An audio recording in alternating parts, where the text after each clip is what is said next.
ನಾಲ್ಕು ನುಡಿಗಳನ್ನು ಮಾತಾಡಲಿಕ್ಕೆ ಬಯಸುತ್ತೇನೆ.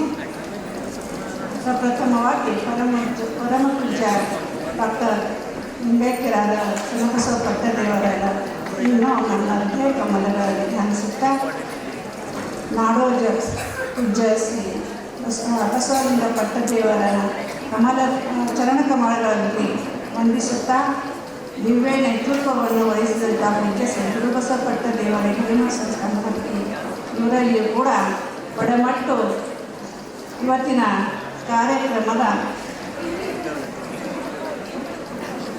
ಅಧ್ಯಕ್ಷತೆಯನ್ನು ವಹಿಸಿದಂಥ ಡಾಕ್ಟರ್ BS ಬಿರಾದರ್ ಅವರಲ್ಲಿ ಸಮಾರೋಪ ನುಡಿಯನ್ನು ನುಡಿದಂಥ ಹಿರಿಯ ಪತ್ರಕರ್ತರಾದ ಶರಣ ದಿನೇಶ್ ಅಮೀನ್ ಪಟ್ಟು ಅವರಲ್ಲಿ ಮುಖ್ಯ ಅತಿಥಿಗಳಾಗಿ ಆಗಮಿಸಿದಂಥ BS ಪಾಟೀಲ್, ಶರಣಿ ಪೂರ್ಣಿಮಾ ಜಾರ್ಜ್, ಶರಣ್ ಬಸವರಾಜ್ ಕೋಲ್ಕೆ ಮತ್ತು ಡಾಕ್ಟರ್ ಅಮರನಾಥ್ ಸೋಂಪುರೆ ಅನ್ನೋರಲ್ಲಿ, ಅದೇ ರೀತಿ ಶರಣ ವೈದ್ಯನಾಥ್ ಬಿರಾದರ್ ಅನ್ನೋರಲ್ಲಿ, ನಮ್ಮವರೇ ಆದ ನಮ್ಮ ಶಶಿಧರ ಗೋಸಂಬೆಯವರಲ್ಲಿ, ಶರಣರಾದ ನಿರೂಪಣೆ ಮಾಡ್ತೇವೆ ವಿವತ್ತಂಬಿಕೆಯವರು ಮತ್ತು ಶರಣ ಸಮರ್ಪಣೆ ಮಾಡಿರುವ ಶರಣ ಮಧುಕರರಲ್ಲಿ ಕೂಡ ನನ್ನ ಶರಣಗಳು ಮತ್ತು ನೆರೆದಂಥ ಎಲ್ಲ ಸಹೋದರರಲ್ಲಿ ಕೂಡ ಶರಣದ ಸಮರ್ಪಿಸುತ್ತಾ ಈಗಾಗಲೇ ಸಮಯ ಭಾಳ ಆಗಿದೆ ಅಂತ ಒಂದು ಸ್ವಲ್ಪ ಅವಸರದಲ್ಲಿ ನಾನು ಮಾತಾಡ್ತಾ ಇದ್ದೀನಿ. ಡಾಕ್ಟರ್ ನಾಡೋಜ ಶ್ರೀ ಬಸವಲಿಂಗ ಪಟ್ಟದೇವರು ಇವರ ಅಮೃತ ಮಹೋತ್ಸವದ ನಿಮಿತ್ತವಾಗಿ ಅವರು ನಡೆದು ಬಂದು ದಾರಿಯ ಬಗ್ಗೆ ಮಾತಾಡಬೇಕಾದ್ರೆ, ನಮ್ಮ ಮನೆತನ ಮೊದಲಿನಿಂದಲೂ ಶ್ರೀಮಠದ ಶಿಷ್ಯರಲ್ಲಿ ಒಂದು ಕುಟುಂಬವಾಗಿದೆ. ದೊಡ್ಡಪ್ಪ ಅವರು ಇದ್ದಾಗಲಿಂದಲೂ ನಮ್ಮ ಮನೆ ಗುರುಗಳು ಅಂಥೇಳಿ ಭಾಳ ಮೊದಲಿನಿಂದ ಏನಾರ 50-60 ವರ್ಷದಿಂದ ಆ ಮಟ್ಟದ ಅಲೆಲಾಟನಲ್ಲಿ ನಾವು ಎಲ್ಲರೂ ಇದ್ದಿವೆ. ಅದಕ್ಕೆ ನಮಗೆ ಮಠ ಅಂದರೆ ಅನಿಸೋದಲ್ಲ. ಅದೇ ರೀತಿಯಾಗಿ ಯಾವಾಗ ದೊಡ್ಡಪ್ಪರ ಲಿಂಗೈಕ್ಯರಾದರು ಮತ್ತು ಬಸವಲಿಂಗ ಪಟ್ಟದೇವರ ಪಟ್ಟಾಭಿಷೇಕ ಆದ ಮೇಲೆ ಅವರು ಎದುರಿಸಿದ ಎಲ್ಲ ನೋವುಗಳು, ಸಂಕಟಗಳು, ದುಃಖಗಳನ್ನು ನಮ್ಮ ಯಜಮಾನರು ಶಾಸಕರಾಗಿದ್ದಾಗ ಅಲ್ಲಿ ಎಲ್ಲ ಅಲಿದಾಟನ್ನು ನೋಡಿ ಅವರೆಲ್ಲ ಭಾಳ ಸಮೀಪದಿಂದ ನಾವು ನೋಡಿದ್ವಿ. ಅದಕ್ಕೆ ಭಾಳ ಚೆನ್ನಾಗಿ ಅವ್ರ ಬಗ್ಗೆ ನಾವು ಅರ್ಥಕೊಂಡಿದ್ವಿ. ಅದಕ್ಕೆ ಈ ಸಮಾರಂಭದಲ್ಲಿ ಇವತ್ತಿನ ತನ 2-3 ದಿವಸದಿಂದ ಎಲ್ಲ ದೊಡ್ಡ ವಿದ್ವಾಂಸರು ಒಂದೊಂದು ಪಾಯಿಂಟ್ ತೊಗೊಂಡು ಮಾತಾಡಿದರು. ಆ ಎಲ್ಲ ಪಾಯಿಂಟ್ಗಳು ನಾನು ಒಂದು 75 ಲೈನ್ಸ್ನಲ್ಲಿ, ಯಾಕಂದರೆ ಅವರು ಅಮೃತ ಮಹೋತ್ಸವ ಇದ್ದಿದ್ದಕ್ಕಾಗಿ ಆ 75 ಒಂದು ವಾಕ್ಯಗಳಲ್ಲಿ ಎಲ್ಲ ಅವರು ನಡೆದು ಬಂದು ಸಾಧನೆಯನ್ನು ಇಲ್ಲಿ ಒಳಗೊಂಡಿರುವ ಇಂಥ ಒಂದು ನುಡಿ ನೈವೇದ್ಯಗಳು ಅಂಥೇಳಿ ಪಾಯಿಂಟ್ಸ್ಗಳು ಬರ್ತಿದ್ದೀನಿ. ಅದೇ ನಾನು ಇಲ್ಲಿ ತಮ್ಮ ಎದುರಿಗೆ ಪ್ರಸ್ತುತಪಡಿಸ್ತಿದ್ದೀನಿ. ಗುರುವಚನ ಭಕ್ತಿ, ಗುರುವಚನ ಮೋಕ್ಷ, ಪರಮಾರ್ಥ ಇವು ತಾನೇ ಪರಮಪದ ತಾನ ಸರ್ವಜ್ಞ. ನಾಡೋರು ಡಾಕ್ಟರ್ ಬಸವಲಿಂಗ ಪಟ್ಟದೇವರ ಅಮೃತ ಮಹೋತ್ಸವದ ನಿಮಿತ್ತವಾಗಿ ಅವರಿಗೆ 75 ನೈವೇದ್ಯಗಳು. ಕ್ರಿಸ್ತಶಕ 1950 ಆಗಸ್ಟ್ 20ರಂದು ಜನಿಸಿದ ನಮ್ಮ ಗುರುಗಳು. ಭಾಗೀರಥಿ ರಾಚಪ್ಪ ದಂಪತಿಗಳ ಉದರನಲ್ಲಿ ಜನ್ಮ ತಾಳಿದ ನಮ್ಮ ಗುರುಗಳು. ಸಾಕ್ಷಾತ್ ಬಸವಣ್ಣನ ಕೃಪೆಯ ಕಂದನಾಗಿ ಜನಿಸಿದ ನಮ್ಮ ಗುರುಗಳು. ಶಿವರಾಜ ಎಂಬ ನಾಮದಿಂದ ಬೆಳೆದಿದ್ದ ನಮ್ಮ ಗುರುಗಳು. ವಿದ್ಯಾಭ್ಯಾಸಕ್ಕಾಗಿ ಭಾರತಿಗೆ ಆಗಮಿಸಿದ ನಮ್ಮ ಗುರುಗಳು. ಹಿರೇಮಠದ ಆಶ್ರಯದಲ್ಲಿ ಬೆಳೆದಿದ್ದ ನಮ್ಮ ಗುರುಗಳು. ಅತಿ ಮೃದು ಮತ್ತು ಶಾಂತ ಸ್ವಭಾವದ ನಮ್ಮ ಗುರುಗಳು. ಹುಟ್ಟಿದ ಸಿರಿ ಮೊಳಕೆಯಲ್ಲಿ ಎಂಬಂತೆ ಇದ್ದ ನಮ್ಮ ಗುರುಗಳು. ಚನ್ನಬಸವ ಪಟ್ಟದೇವರ ಒಲವಿನ ವಿದ್ಯಾರ್ಥಿಗಳಾಗಿದ್ದ ನಮ್ಮ ಗುರುಗಳು. ಅಪ್ಪಗಳ ದಿವ್ಯ ಚಕ್ಷುವಿನಲ್ಲಿ ಮಿಂಚಿದ ನಮ್ಮ ಗುರುಗಳು.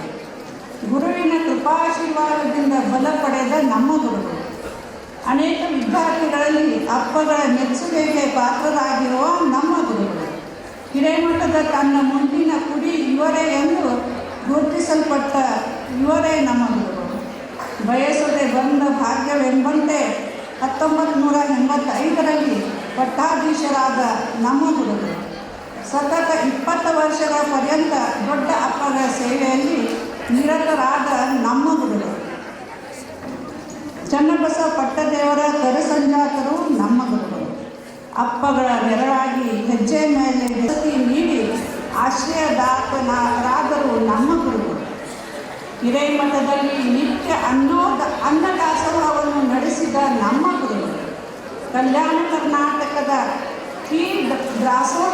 ದಾಸೋಹಿಗಳಾದ ನಮ್ಮ ಗುರುಗಳು. ಅನಾಥ ಮಕ್ಕಳಿಗೆ ತಂದೆ ತಾಯಿಗಳಿಗೆ ಸಾಕಿ ಸಲಹಿದ ನಮ್ಮ ಗುರುಗಳು. ಅನಾಥ ಮಕ್ಕಳ ಪ್ರತಿಭೆ ಗುರುತಿಸಿ ಅವರಿಗೆ ರೆಕ್ಕೆ ಕೊಕ್ಕೆಗಳನ್ನು ನೀಡಿದ ನಮ್ಮ ಗುರುಗಳು. ಬಸವ ಧರ್ಮ ಪ್ರಸಾರ ಸಂಸ್ಥೆ ಸ್ಥಾಪಿಸಿ ಸಾವಿರಾರು ಗ್ರಂಥಗಳ ಪ್ರಕಟಿಸಿದ ನಮ್ಮ ಗುರುಗಳು. ಲಕ್ಷಾಂತರ ಭಕ್ತರಿಗೆ ಲಿಂಗ ಭಿಕ್ಷೆ ನೀಡಿ ಉದ್ಧಾರಗೈದ ನಮ್ಮ ಗುರುಗಳು. ದೀನದಲಿತರಿಗೆ ಸನ್ಯಾಕ್ಕೆ ಕರೆದು ಮಾನವತೆಯನ್ನು ಮೆರೆದ ನಮ್ಮ ಗುರುಗಳು. ಕಾಯಕ ತತ್ವವನ್ನು ಅನುಸರಿಸುತ್ತಾ ಕಾಯಕ ಯೋಗಿಗಳಾದ ನಮ್ಮ ಗುರುಗಳು. ತನ್ನನ್ನು ತಾನು ಅರಿತುಕೊಳ್ಳಿ ಎಂದು ಹೇಳಿದ ನಮ್ಮ ಗುರುಗಳು. ಸಮಚಿತ್ತದಿಂದ ಸುಖ ದುಃಖಗಳನ್ನು ಆರಂಭಿಸಿಕೊಂಡ ನಮ್ಮ ಗುರುಗಳು. ಪರರ ದುಃಖದಲ್ಲಿ ಮರಗುವ ನಮ್ಮ ಗುರುಗಳು. ಮೂಕ ಪ್ರಾಣಿಗಳ ವೇದನೆ ಅರಿತುಕೊಂಡು ಗೋಶಾಲೆಯನ್ನು ಪ್ರಾರಂಭಿಸಿದ ನಮ್ಮ ಗುರುಗಳು. ಶತ್ರುವಿಗೂ ಮಿತ್ರನಾಗಿಸಿಕೊಳ್ಳುತ್ತಿರುವ ನಮ್ಮ ಗುರುಗಳು. ದಯೆ ಶಾಂತಿ ಕ್ಷಮೆಯ ಹೊನಲು ಹರಿಸಿದ ನಮ್ಮ ಗುರುಗಳು. ಮಾತೃಹೃದಯ ಕರುಣಾಮಯಿ ನಮ್ಮ ಗುರುಗಳು. ಸಹನೆಯ ತಾಳ್ಮೆಯ ಆಗರವಾಗಿರುವ ನಮ್ಮ ಗುರುಗಳು. ಬಸವ ತತ್ವಗಳನ್ನು ಹಾಸಿ ಒಲಿಸಿಕೊಂಡ ನಮ್ಮ ಗುರುಗಳು. ಪ್ರಾರ್ಥನೆ ಪ್ರವಚನೆಯ ಮೂಲಕ ಭಕ್ತರಲ್ಲಿ ಜಾಗೃತಿ ಮೂಡಿಸಿದ ನಮ್ಮ ಗುರುಗಳು. ಬಸವ ತತ್ವದ ಪ್ರಚಾರಕ್ಕಾಗಿ ಹಗಲಿಗಳು ಶ್ರಮಿಸುತ್ತಿರುವ ನಮ್ಮ ಗುರುಗಳು.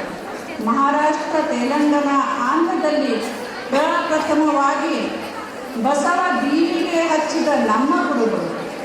ಹೊರ ರಾಜ್ಯಗಳಲ್ಲಿ ಬಸವರಥ ಯಾತ್ರೆ ಮೂಲಕ ಬಸವ ತತ್ವ ಕೀರ್ತಿ ಪತಾಕೆ ಹಾರಿಸಿದ ನಮ್ಮ ಗುರುಗಳು. ದೊಡ್ಡ ಅಪ್ಪಗಳ ಆಶಯದಂತೆ ನೂತನ ಅನುಭವ ಮಂಟಪ ನಿರ್ಮಾಣದ ಸಂಕಲ್ಪ ತೊಟ್ಟ ನಮ್ಮ ಗುರುಗಳು.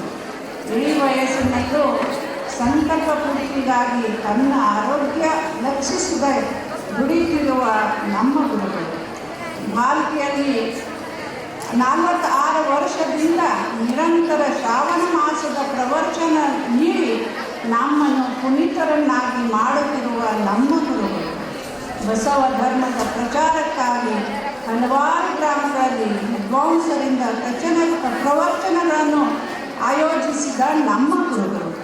ತನ್ನ ಕರಸಂಜಾತರಾಗಿ ಪೂಜ್ಯ ಗುರುಬಸವ ಪಟ್ಟದೇವರಿಗೆ ಪಟ್ಟ ಕಟ್ಟಿದ ನಮ್ಮ ಗುರುಗಳು. ಕರ್ನಾಟಕದ ಪೂಜ್ಯರಲ್ಲಿಯೇ ಮುಕುಟ ಮಣಿಯಂತಾದ ನಮ್ಮ ಗುರುಗಳು. ಹಲವು ಸಂಕಲ್ಪಗಳೊಂದಿಗೆ ಸಾಧನೆಯತ್ತ ಸಾಗುತ್ತಿರುವ ನಮ್ಮ ಗುರುಗಳು. ಹಲವಾರು ಬಿರುದುಗಳಿಂದ ಸನ್ಮಾನಿಸಲ್ಪಟ್ಟ ನಮ್ಮ ಗುರುಗಳು.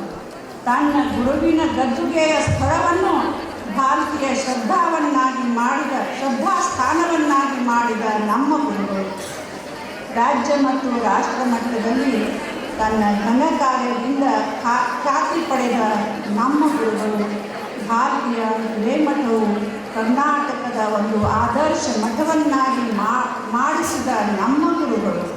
ಅಪರೂಪದಲ್ಲಿ ಅಪರೂಪ ನಮ್ಮ ಗುರುಗಳು. ಅವರೇ ನಮ್ಮ ನಾಡೋಜ ಬಸವಲಿಂಗ ಪಟ್ಟದೇವರು. ಅವರೇ ನಮ್ಮ ನಾಡೋಜ ಡಾಕ್ಟರ್ ಬಸವಲಿಂಗ ಪಟ್ಟದೇವರು. ಇಂದು ಅವರ ಅಮೃತ ಮಹೋತ್ಸವದ ಸಂದರ್ಭದಲ್ಲಿ ಅವರು 100 ವರ್ಷ ಅಲ್ಲದೆ ಡಾಕ್ಟರ್ ಪೂಜ್ಯ ಚನ್ನಬಸವ ಪಟ್ಟದೇವರ ಹಾಗೆ 108 ವರ್ಷ ಬದುಕಿ ಬಸವ ಸೇವೆ ನೀಡಲಿ ಎಂದು ಆಶಿಸುತ್ತೇನೆ. ಜೈ ಬಸವ.